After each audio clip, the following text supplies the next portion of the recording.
అందరికీ నమస్కారం. ఈరోజు కథని రచించినది శ్రీగారు. కీర్తి కోపంగా కూర్చుని ఉంది. పక్కనే రాజ్ నిలబడి తనని చూస్తున్నాడు.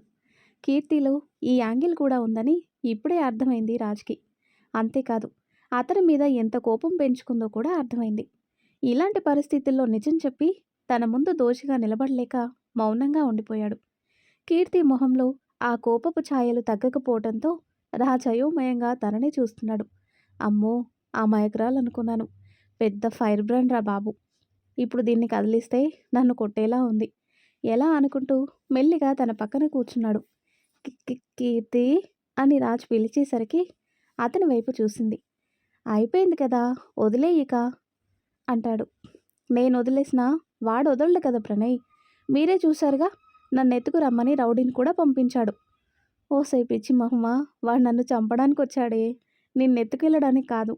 భగవంతుడా, దీని ముందు ఇలా బుక్ చేసావేంటయ్యా అని మనసులో అనుకుంటున్నాడు రాజ్. మళ్ళీ రానివ్వండి, ఇద్దరిని కలిపి తొక్కి పడేస్తాను అంటుంది కీర్తి. దీని సైజుకి మాట్లాడే మాటలకి అసలు సంబంధమే లేదు అనుకుంటూ తననే చూస్తున్నాడు రాజ్. ప్రణయ్ గారు, చాలా థ్యాంక్స్ అండి. మీరు రాకపోయి ఉంటే వాడు నన్ను ఎత్తుకుపోయేవాడు. రాంగ్ టైంలో వచ్చానని ఇప్పుడే అర్థమైంది అని మనసులోనే అనుకుంటూ పైకి మాత్రం స్మైల్ చేశాడు. పోలీసులకు ఫోన్ చేసి చెప్పానులే కీర్తి, ఇక మీదట వాడు నీ జోలికి రాడు. నిజంగానా? మళ్ళీ రాడు కదా అంటుంది. ఇప్పటి వరకు ఝాన్సీ లక్ష్మీబాయిల పోజులు కొట్టి ఇప్పుడు భయపడతావెందుకు? వస్తే ఇరక్కుమ్మేయి అంటాడు. ఊరుకోండి ప్రణయ్ గారు, నేనేదో కోపంలో అరిచాను. వాడిని నేను కొట్టగలనా ఏంటి? కోపంలో ఏదేదో వాగేశాను. ఆ రాజు నిజంగానే వస్తే ఏం చేయాలి అంటుంది. వచ్చాడే అనుకో, ఏం చేస్తావు చెప్పు అని అడుగుతాడు రాజ్. వాడెలా ఉంటాడో నాకు తెలీదు, కానీ ఎదురు పడితే మాత్రం ఇందాక ఆ కోతి మొహంగాడిని వాయించానే, అలానే వాయిస్తా. తర్వాత సంగతి తర్వాత చూసుకుందాం అంటుంది. అమ్మో, ఇది నిజంగానే కొట్టేలా ఉంది. కొన్ని రోజులు వెయిట్ చేసి తన కోపం తగ్గాక నచ్చ చెప్పాలి అనుకుంటాడు రాజ్. ప్రణయ్ గారు, నాకు హెల్ప్ చేస్తారా? ఏంటి? నాకు చాలా భయంగా ఉంది. జాబ్ వదిలేసి వచ్చినా ప్రాబ్లం సాల్వ్ అయిందిలే అనుకున్నాను, కానీ ఇక్కడ కూడా వచ్చేస్తాడు అనుకోలేదు. వాడి నుంచి మీరే నన్ను కాపాడాలి అంటూ రాజ్ చేతిని పట్టుకుంది. తన చేతి స్పర్శ రాజ్లో ఏదో తెలియని అలజడి కలిగించినా ఆ చేతిని వదిలిపెట్టద్దు అని తన మనసు పోరు పెట్టడంతో అప్రయత్నంగానే తనకి ధైర్యం చెబుతూ తల నిమిరాడు. ఏం కాదు, నేనున్నాను కదా అంటాడు. నిజంగా ఉంటారా అని కీర్తి అతని కళ్ళల్లోకి చూస్తూ అడిగింది. ఉంటాను. నీ ప్రాబ్లం సాల్వ్ అయ్యే వరకు నీతోనే ఉంటాను, సరేనా? ముందు వెళ్దాం పదా అంటుంది. పైకి లేచి రాజ్తో పాటే నడిచింది. తన రూమ్ దగ్గర తనని దించేసి ధైర్యంగా ఉండమని చెప్పి అంజీ చెప్పిన గెస్ట్ హౌస్ దగ్గరికి వచ్చాడు. అక్కడ అంజీ చెంపలకి వెన్న రాసుకుంటూ ఏడుస్తూ కూర్చున్నాడు. అంజీ, ఏమైంది? ఎందుకు ఏడుస్తున్నావు? ఎందుకా? ఏం మనిషి అండి మీరు? ఆ పిల్ల నన్ను వాయిస్తుంటే చూస్తూ నిలబడ్డారే కానీ వచ్చి ఆపారా? ఆపాను కదా అంజీ. ఎప్పుడు? నా చెంపలు బూరెల్లా వాచిపోయాక? అంటే ఆ పిల్లని అలా చూసి నిజంగానే షాక్ అయ్యాను. ఆ షాక్ నుంచి తేరుకునేసరికి నీ చెంపలు వాచిపోయాయి. పాపం, గట్టిగా కొట్టిందా అంటూ అతని గడ్డం పట్టుకొని రెండు చెంపలని చూస్తూ అడిగాడు రాజ్. మామూలు దెబ్బలావి, నేను కాబట్టి తట్టుకుని నిలబడ్డాను. అదే మీరై ఉంటే రే అంటాడు రాజ్. సారీ సార్, ఏంటో ఈ మధ్య ఏది కలిసి రావటం లేదు. సరేలేండి, ఇంతకీ ఆ పిల్లకి నిజం చెప్పారా లేదా? లేదు అంటాడు. అనుకున్నాను, చెప్పుంటే మీ బాడీ అంబులెన్స్లో వచ్చి ఉండేది, కానీ మీరు ఇలా రారు కదా అంటాడు అంజీ. రాజ్ సీరియస్గా చూసేసరికి నోటి మీద వేలేసుకున్నాడు అంజీ. రాజ్ మాత్రం తనలో తానే నవ్వుకుంటాడు. నిజంగానే కీర్తిలో ఏదో స్పెషల్ అట్రాక్షన్ ఉందిరా. ఇప్పటి వరకు తనకి నిజం చెప్పి వెళ్ళిపోదాం అనుకున్నాను, కానీ మనసెందుకో తనతోనే ఉండిపోమని పోరు పెడుతుంది. అది మనసే ఉండదులేండి, ఆడస్పర్శ తగలక చాలా రోజులు అవుతుంది కదా, అందుకే శరీరం కోరుకుంటున్నట్టుంది అంటాడు అంజీ. రేయ్, అడ్డదిడ్డంగా వాదించావంటే అది కొట్టడం కాదు, నేను వాయిస్తా. నోరు మూసుకొని కూర్చో అంటూ ఆలోచనలో పడ్డాడు రాజ్. నిజంగా ఉంటారా అని కీర్తి అతని చెయ్యి పట్టుకొని అడగటం గుర్తు చేసుకుంటాడు. తను మామూలు అమ్మాయి కాదు, షీ సంథింగ్ స్పెషల్. అదే నన్ను తన వైపు లాగుతుంది. ఏం మాట్లాడుతున్నారు సార్? ఆ పిల్లకి కానీ మీరే రాజని తెలిసిందంటే ఇంకా అంతే సంగతులు. మనకెందుకొచ్చిన గొడవ? వెళ్ళిపోదాం రండి." "అలా ఎలా వెళ్ళిపోతాం అంజీ? నువ్వే చూసావుగా. ఆ కిల్లర్ నా కోసం కీర్తి వెనుక పడుతున్నాడు. ఇలాంటి టైంలో తనని సమస్యల్లో వదిలేసి వచ్చేయమంటావా? నా ప్రాణాలు కాపాడింది. నా వల్ల తనకెలాంటి సమస్య ఉండకూడదు. వాడు దొరికే వరకు మనం ఇక్కడే ఉండాలి" అంటాడు. "అది సరే సార్. కానీ ఆ పిల్ల మీరే ఇదంతా చేయిస్తున్నారని అనుకుంటుంది కదా." సిచ్యువేషన్ అలా తగలబడింది. వాడు నా పేరు చెప్పటంతో తనకు అనుమానం వచ్చింది. తన అనుమానానికి తోడు తమరు గోడ చాటున నక్కి చూడటం వలన అదే నిజం అనుకుంటుంది. అయ్యో సార్! వాడి చేతిలో గన్ చూడగానే భయం వేసింది. అందుకే అక్కడే ఆగిపోయాను. మీకు తెలుసు కదా నాకు ఫైటింగ్ అన్నా, గొడవలన్నా చచ్చేంత భయం అని. ఉఫ్! ఏంటో తనకి నిజం చెబుదామనుకుంటే అంతా తారుమారైపోయింది. ఈ టైంలో తనకి నిజం చెబితే తన పక్కకు కూడా నన్ను రానివ్వదు. దానివల్ల తనకే ఎక్కువ ప్రాబ్లమ్స్ వస్తాయి. అందుకే ఆ కిల్లర్ దొరికే వరకు నేను ప్రణయ్‌లానే తనతో ట్రావెల్ అవుతాను. నువ్వు మాత్రం మళ్ళీ తనకు కనిపించకు" అని చెప్పి లోపలికి వెళ్ళిపోయాడు రాజ్. అంజయ్ బుర్ర గోకుంటూ "హ్మ్. ఈ ప్రయాణం ఎక్కడికెళ్ళి ఆగుతుందో" అనుకుంటూ అక్కడే కూలబడ్డాడు. ఆ తర్వాత కట్ చేస్తే కీర్తి ఫోన్ చేసి గుడికి రమ్మని చెప్పటంతో గుడి దగ్గరికొచ్చాడు రాజ్. తన కోసం వెతుకుతూ చుట్టూ చూస్తున్న అతనికి లంగా ఓణిలో పుత్తడి బొమ్మలా మెరిసిపోతూ దర్శనమిచ్చింది. తన నుంచి చూపు తిప్పుకోలేకపోయాడు. దేవుడికి దండం పెట్టుకుని పక్కకి తిరిగిన కీర్తికి రాజ్ కనిపించేసరికి నవ్వుతూ అతని వైపు అడుగులు వేసింది. అతని చూపుల తాకిడి తనని చేరిందో ఏమో. తన మోము సిగ్గుతో వాలిపోయేసరికి రాజ్ తేరుకొని చూపు మరల్చాడు. "ఏంటి ఇక్కడికి రమ్మన్నావు?" అంటాడు. "అదేనండి, మీరు జాబ్ కోసం చూస్తున్నారు కదా. నేను మా ఓనర్ గారితో మీ గురించి చెప్పాను. ఆయన మిమ్మల్ని ఒకసారి తీసుకొని రమ్మని చెప్పాడు." "ఓహ్! మరి గుడికెందుకు రమ్మన్నావు?" "అదేంటండి అలా అడిగారు? జాబ్ కోసం వెళ్తున్నారు. దేవుడి దర్శనం చేసుకుని వెళ్తే మంచి జరుగుతుంది కదా." "దర్శనం చేసుకొని వెళ్తే మంచి జరుగుతుందని మీ దేవుడు బాండ్ పేపర్ రాసిచ్చాడా ఏంటి?" అంటాడు. "అదొక నమ్మకం. మీకు నమ్మకం లేకపోయినా నా కోసం రండి" అంటూ రాజ్ చెయ్యి పట్టుకుని లోపలికి తీసుకువెళ్ళింది. ఇద్దరూ దర్శనం చేసుకుని నడుచుకుంటూ వెళ్తున్నారు. కీర్తి ఏవో కబుర్లు చెబుతూ నడుస్తుంది. కానీ రాజు మాత్రం గాలికి ఎగురుతున్న పైటని చూస్తూ ఉక్కిరిబిక్కిరవుతున్నాడు. అప్రయత్నంగా అతని చేయి తన నడుం వైపు కదులుతుంటే బలవంతంగా చేతిని వెనక్కి తీసుకుని అక్కడే ఆగిపోయాడు. "ఏంటి ఆగిపోయారు? రండి" అంటుంది. "నువ్వు హాఫ్ సారీ ఎందుకు కట్టావు? ఏ బాలేదా?" "బాగుండడమా? వామ్మో, నా వల్ల కావటం లేదు" అని మనసులోనే అనుకుంటూ "ఆహా కాదు, ఏమైనా స్పెషలా" అని. "అవును, ఈరోజు మా ఆశ్రమానికి చాలా స్పెషల్ డే. అందుకే లీవ్ పెట్టాను. షాప్కి వెళ్ళి బాస్ని కలిసిన తర్వాత ఆశ్రమానికి వెళ్దాం. స్పెషల్ ఏంటో అక్కడే తెలుస్తుంది మీకు. సరేనా? త్వరగా రండి" అంటూ తను తొందర పెట్టేసరికి తన వెంటే అడుగులు వేశాడు. రాజ్ని తీసుకుని షాప్ లోపలికి వచ్చింది కీర్తి. అతన్ని సరాసరి వాళ్ళ బాస్ రూమ్లోకి తీసుకొచ్చి "సార్, ఇతనే" అంటూ రాజ్ని పరిచయం చేసింది. "హాయ్ సార్" అంటాడు. "హాయ్, ఎలా ఉన్నావయ్యా? ఆ రోజు నా మీద గొడవ పడి మరీ నిన్ను హాస్పిటల్కి తీసుకెళ్ళింది తను. తర్వాత తానే చెప్పింది నీకెవరూ లేరంట కదా." "అవును సార్, లేరు" అంటాడు రాజ్. "సరే సరే, ఎంత చదువుకున్నావు?" "అది ఇప్పుడు నా సర్టిఫికెట్స్ అడుగుతాడా ఏంటి" అని మనసులోనే అనుకుంటూ ఆలోచనలో పడ్డాడు రాజ్. "ఏంటయ్యా, ఏం చదివావంటే మాట్లాడవేంటి?" "అంటే సార్, చదవటం అయితే ఎక్కువే చదివాను కానీ నా సర్టిఫికెట్స్ అన్నీ మిస్ అయ్యాయి సార్. అందుకే డ్రైవర్గా జాయిన్ అయ్యాను." "అయ్యో, నీలాంటి కష్టం ఎవ్వరికీ రాకూడదయ్యా. సరేలే, మా కీర్తి చెప్పింది కాబట్టి నీకు ఈ ఉద్యోగం ఇస్తున్నా. తనతో పాటు ఉంటూ పని నేర్చుకో, సరేనా?" "అలాగే సార్" అంటాడు రాజ్. కీర్తి సంతోషంగా ఆయన వైపు చూస్తూ "థ్యాంక్ యూ బాబాయ్ గారు" అని చెప్పింది. "పర్లేదమ్మా. అవును, ఈరోజు లీవ్ పెట్టావు కదా?" "అవును సార్, మా ఆశ్రమంలో చిన్న ఫంక్షన్ ఉంది, వెళ్ళాలి." "సరే వెళ్ళండి. ఆ అబ్బాయిని రేపటి నుంచి పనిలోకి వచ్చేయమని చెప్పు." "అలాగే సార్. బాయ్ సార్" అంటూ బయటికి నడిచింది. రాజ్ తన వెనకే వచ్చాడు. "ఇప్పుడు నేను ఇక్కడ పని చేయాలా? ఓ గాడ్, ఈ పిల్ల ఇంకా నాతో ఏమేం పనులు చేయిస్తుందో ఏంటో" అనుకుంటున్నాడు రాజ్. "నేను చెప్పానా దేవుడి దర్శనం చేసుకొని వస్తే అంతా మంచే జరుగుతుందని. చూడండి, మీకు జాబ్ దొరికింది" అంటుంది కీర్తి. "నిజమే, మీ దేవుడు చాలా గ్రేట్" అంటూ బలవంతపు నవ్వొకటి నవ్వాడు. కీర్తి మాత్రం సంతోషంగా నడుస్తుంది. "అబ్బా, ఈ పిల్లకి అలుపే రాదా? ఎంత దూరం నడిపిస్తుంది" అనుకుంటూ కీర్తి పక్కకి చేరాడు. "కీర్తి, మనం ఇంకా చాలా దూరం వెళ్ళాలి కదా! ఆటోని పిలవనా? ఆటో ఎందుకండి? ₹20 తీసుకుంటాడు.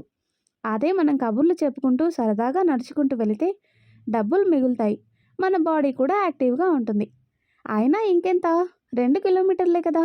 రండి అంటూ ముందుకు నడిచింది తను. ₹20 పొదుపు చేయటం కోసం ఇంత శ్రమ పడాలా? దేవుడా అనుకుంటూ కాళ్ళు ఈడ్చుకుంటూ తన వెనకే నడిచాడు.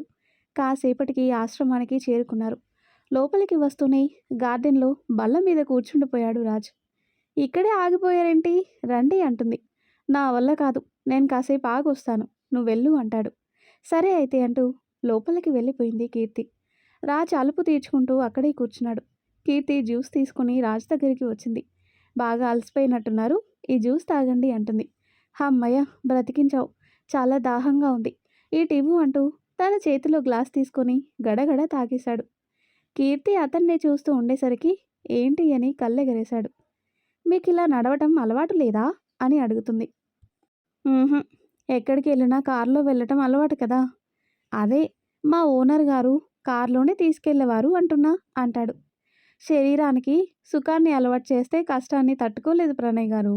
మనకేదైనా జరిగితే చూసుకునే వాళ్ళు ఎవరుంటారు చెప్పండి?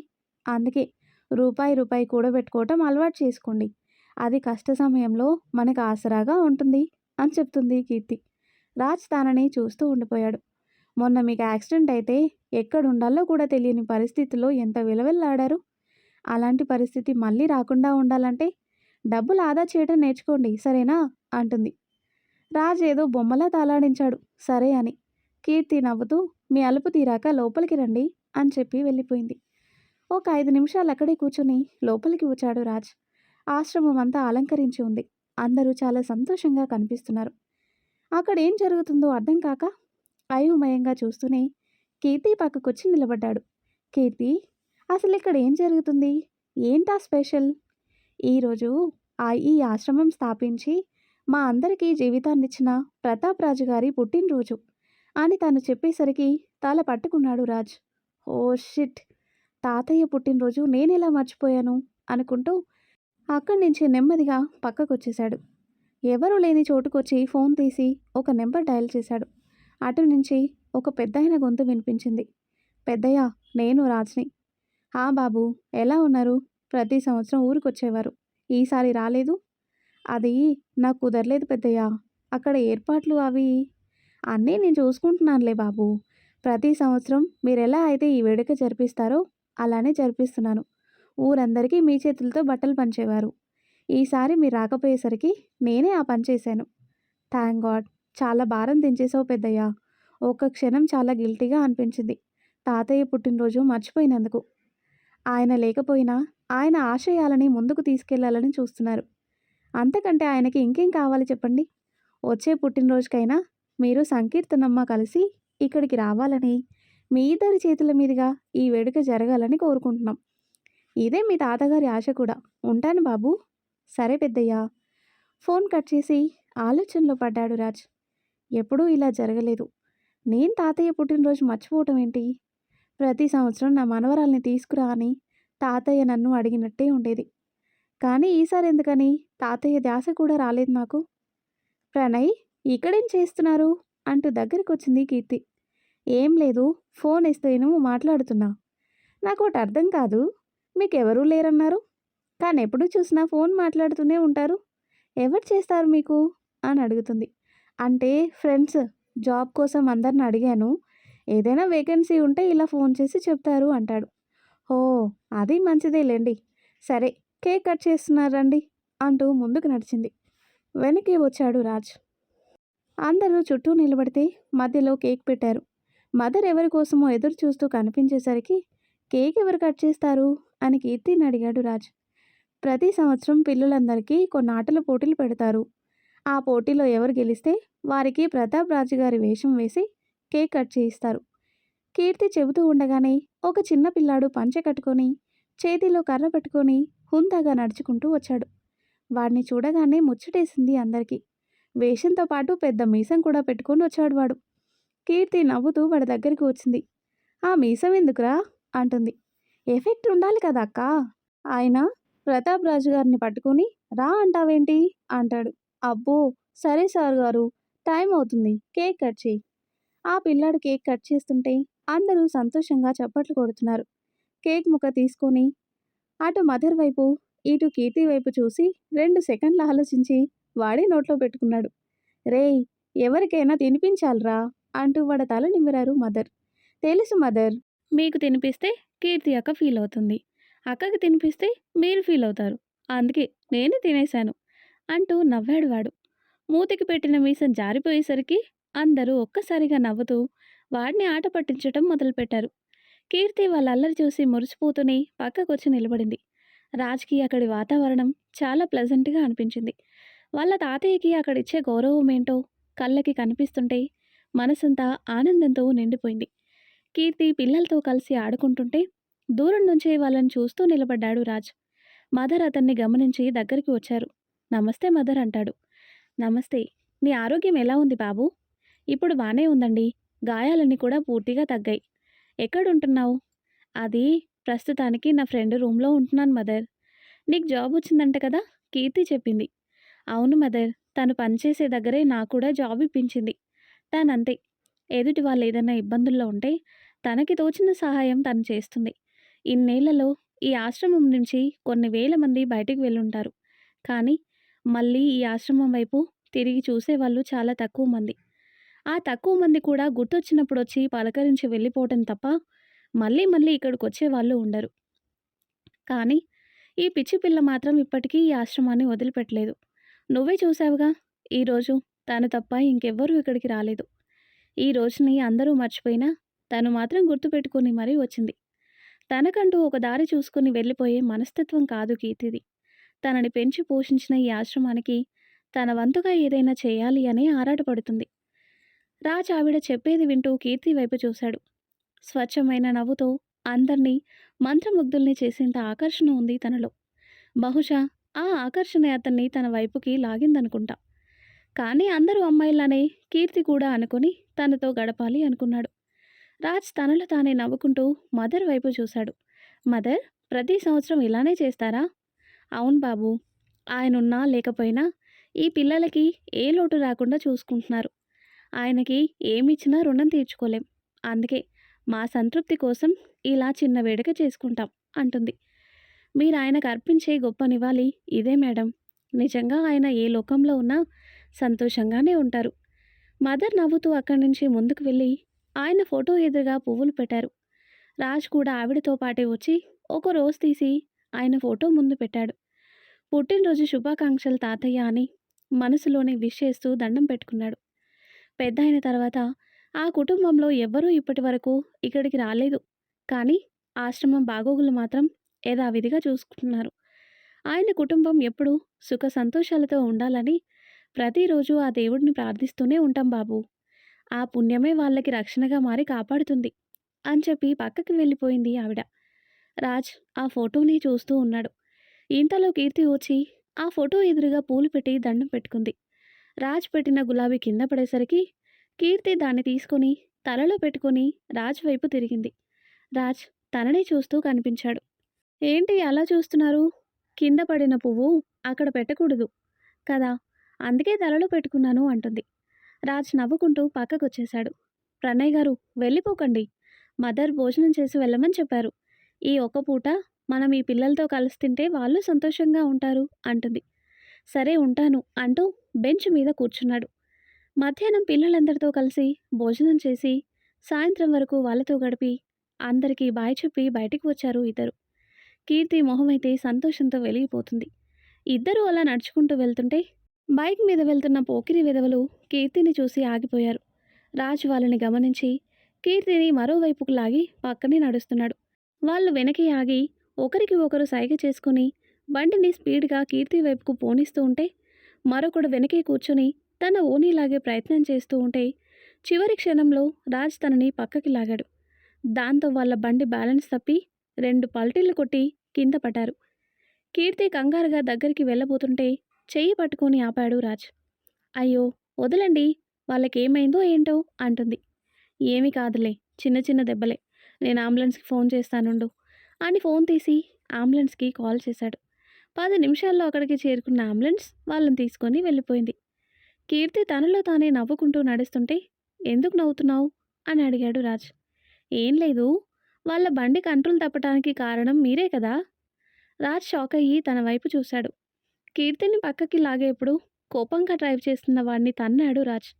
దాంతో బండి బ్యాలెన్స్ తప్పి కింద పడ్డారు వాళ్ళు.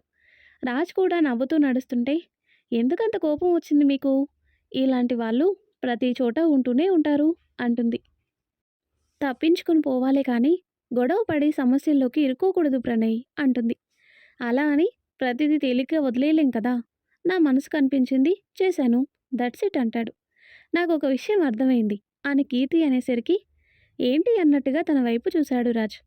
"ఉదయం నడవటానికి ఇబ్బంది పడితే సుకుమారుడివేమో అనుకున్నా. కానీ ఇప్పుడు వాడిని తన్నిన ఫోర్స్ చూస్తే కాదని అర్థమైంది" అని కీర్తి చెప్పేసరికి నవ్వుకుంటూ ముందుకు వెళ్లారు. కీర్తి రూమ్ రావటంతో అక్కడే ఆగి అతని వైపు చూసింది. "ఏంటోనండి, ఒంటరిగా తిరిగే నాకు మీరు పరిచయమైన దగ్గర నుంచి ఒక తోడు అలవాటైపోయింది. రేపు మీరు వెళ్ళిపోతే ఒంటరితనం నాకేం కొత్త కాదు. కానీ ఒక స్నేహం దూరమైతే అది చాలా పెద్ద లోటు కదా" అంటుంది. "హ్మ్. నీకెవరు స్నేహితులు లేరా?" అని అడుగుతాడు. "ఉన్నారు. కానీ ఆశ్రమం కోసం ఏదైనా చేయమని చెప్తానని అందరూ నాతో మాట్లాడడం తగ్గించేశారు. క్లోజ్ ఫ్రెండ్స్ అయితే ఎవరూ లేరు" అంటుంది. సేమ్ నా టైపే అనుకుంటూ ఒక స్మైల్ ఇచ్చి లోపలికి వెళ్ళమని చెప్పాడు. తను తలూపి లోపలికి వెళ్ళబోతూ ఏదో గుర్తొచ్చి రాజ్ వైపు తిరిగింది. "హా! ప్రణయ్ గారు, రేపు ఉదయం త్వరగా వచ్చేయండి. మన మీద నమ్మకంతో మీ సర్టిఫికెట్స్ లేకపోయినా జాబ్ ఇచ్చారు. మాట రాకుండా చూసుకోవాలి మరి" అంటుంది. "సరే వచ్చేస్తాను" అంటాడు. "ఓకే బాయ్" అంటూ లోపలికొచ్చి విండో నుంచి చూస్తూ ఉంది. రాజ్ నడుచుకుంటూ వెళ్ళిపోయాడు. అతను వెళ్ళిన తర్వాత తనలో తానే నవ్వుకుంటూ కింద పరిచిన పరుపు మీద ఒరిగింది. తన మనసంతా ఉత్సాహంతో ఉరకలు వేస్తుంటే ఏదో తెలియని అనుభూతికి లోనవుతుంది. ఇక్కడ రాజ్ పరిస్థితి ఇంచుమించు అలానే ఉంది. 10 రోజుల పరిచయానికే ఇద్దరి మధ్యన ఒక ఎఫెక్షన్ ఏర్పడింది. అదేంటో వాళ్ళకి తెలియడం లేదు. కానీ ఒకరితో ఒకరున్నప్పుడు మాత్రం ఆ ఫీల్‌ని ఎంజాయ్ చేస్తున్నారు. వీధి చివరి వరకు వచ్చిన రాజ్‌కి ఎదురుగా కారు ఆగేసరికి డోర్ తీసి అందులో కూర్చున్నాడు. అంజీ డ్రైవ్ చేస్తూ రాజ్‌ని గమనించాడు. తనలో తానే నవ్వుకుంటున్న రాజ్‌ని చూసి, "ఏమైంది ఈయనకి?" అనుకుంటూనే రాజ్‌ని కదిలించకుండా గెస్ట్ హౌస్‌కి తీసుకొచ్చేశాడు. కారు దిగి రాజ్ లోపలికి వెళ్ళబోతుంటే, "సార్" అని పిలిచాడు అంజీ. "ఏంటంజీ?" "అదే సార్, నిషా మేడం ఫోన్ల మీద ఫోన్లు చేస్తున్నారు.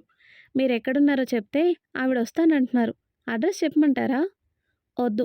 ప్రస్తుతం మనం ఉండే ప్లేస్ ఎవ్వరికీ తెలియటం మంచిది కాదు. ఆ సిమ్ తీసేసి కొత్త సిమ్ వేసుకో. డాడీకి మాత్రమే ఈ నెంబర్ తెలియాలి." "అలాగే సార్." ఇద్దరూ లోపలికి వచ్చారు. రాజ్ రిలాక్స్ అవుతూ సోఫా మీద కొరిగి కళ్ళు మూసుకున్నాడు. కళ్ళు మూసుకుంటే కీర్తి రూపమే కదిలేసరికి తల విదిలిస్తూ లేచి కూర్చున్నాడు. పక్కనే కూర్చున్న అంజీ, "ఏమైంది సార్?" అని అడిగాడు. "ఈ పిల్ల బాగా డిస్టర్బ్ చేస్తుందిరా." "ఎవరు? ఆ కీర్తియేనా? నాకైతే కల్లో కూడా వస్తుంది సార్" అని అంజీ అనేసరికి రాజ్ సీరియస్‌గా ఫేస్ పెట్టి, "తను నీ కల్లోకి రావటం ఏంటి?" అని అడిగాడు. "అయ్యో సార్! కల్లోకి రావటం అంటే ఏదో అనుకునేరు. ఆ పిల్ల కొట్టిన చెంపదెబ్బలే కల్లోకొస్తున్నాయి. అర్ధరాత్రి ఉలిక్కిపడి లేస్తున్నాను తెలుసా?" అని అంజయ్ అనేసరికి నవ్వొచ్చింది రాజ్‌కి. "అయినా సార్, మీరేంటి ఆ పిల్ల వెంట తిరగటం ఏంటి? నాకైతే అంతా అయోమయంగా ఉంది." "నాకైతే ఏదో తెలియని ఫీలింగ్ కలుగుతుంది అంజయ్. తనతో ఉన్నప్పుడు నేనెవరు అన్న విషయాన్ని పూర్తిగా మర్చిపోతున్నాను. ఇదంతా ఏంటంటావు?" అంటాడు. "ఆ! పైత్యం అయ్యుంటుంది సార్. ఉదయం పరిగడుపునే ఒక గ్లాస్ అల్లం రసం తాగండి. దెబ్బకి పైత్యం విరిగి అంతా సెట్ అయిపోతుంది" అని అంజయ్ అనేసరికి రాజ్ సీరియస్‌గా ఒక లుక్ ఇచ్చాడు. "నిజం సార్. చిన్నప్పుడు నాకు కూడా ఇదే పైత్యం పెరిగి తల తిరిగేది. ఎవ్వరిని దగ్గరికి రానిచ్చేవాడిని కాదంట. అప్పుడు మా నాయనమ్మ నాకు అల్లం రసం తాగించింది. బాగా పనిచేసింది సార్" అంటాడు అంజయ్. "రేయ్! నిన్ను కొట్టాలో తిట్టాలో కూడా అర్థం కావడం లేదురా. నేను చెప్పిన దానికి నువ్వు చెప్పిన దానికి ఏమైనా సంబంధం ఉందా?" అంటాడు రాజ్. "మీరే కదా మీరెవరో కూడా మర్చిపోతున్నాను అన్నారు" అంటాడు అంజీ. "ఉఫ్! అంజీ, ఇంకొక్క క్షణం నా కళ్ళ ముందున్నావనుకో, ఆ ఫ్లవర్ వాజ్‌ని నెత్తి మీద పగలగొడతాను. అవతలికి పో" అంటాడు. "డౌట్ లేదు. ఇది పైత్యమే" అంటూ పైకి లేస్తున్నాడు అంజయ్. రాజ్ కోపంగా ఫ్లవర్ వాజ్ ఎత్తేసరికి తుర్రుమని బయటికి పారిపోయాడు. మరి ఆ తర్వాత ఏం జరిగిందో నెక్స్ట్ వీడియోలో తెలుసుకుందాం. ఎంతో ఇంట్రెస్టింగ్‌గా ఉండే ఈ స్టోరీ నెక్స్ట్ పార్ట్స్ కోసం ఈ వీడియో లైక్ చేసి మన ఛానల్‌ని తప్పకుండా సబ్స్క్రైబ్ చేయండి. Thanks for watching.